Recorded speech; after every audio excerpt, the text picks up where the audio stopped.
The committee meets today to receive testimonies on the posture of the U.S. Air Force and its fiscal year 2020 budget request. We welcome Dr. Heather Wilson, Secretary of the Air Force, and General David Goldfein, Chief of the Staff of the Air Force, and thank both of you for your service and all that. And we're really, we're all saddened by the decision that's been made by Secretary Wilson. Your work has just been great, and maybe it's still time to change your mind. All right. The national defense directs our nation's military to prepare for the return to great power competition. This means that we must be prepared to deter and, if necessary, defeat potential near-peer adversaries, obviously China and Russia.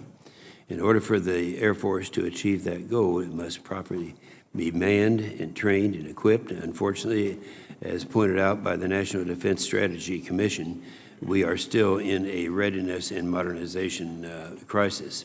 At the end of the Obama administration, the Air Force was at a historic low in readiness. Less than 10% of combat squadrons were ready and to deploy, and even less were prepared for the peer fight. We have made progress in rebuilding the readiness, but more needs to be done. A high state of readiness is crucial for our nation to demonstrate peace through strength. While our forces suffered being ill-prepared, our adversaries moved out and recapitalized both their conventional and nuclear forces. So all the time that we were resting, we were coasting, China and Russia were not. And in spite of the previous neglect of our military, our men and women have done outstanding work for our nation, but it's past time for action. You have testified that, quote, our Air Force is too small and too old to do what the nation asks, unquote, and that the Air Force needs to grow to the 386 squadrons, and I agree it needs to grow and modernize.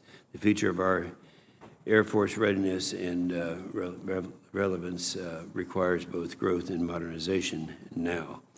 Any successful modernization strategy must focus on results and meeting the needs of tomorrow's fight. Fielding relevant technology fast requires discipline in acquisition strategies.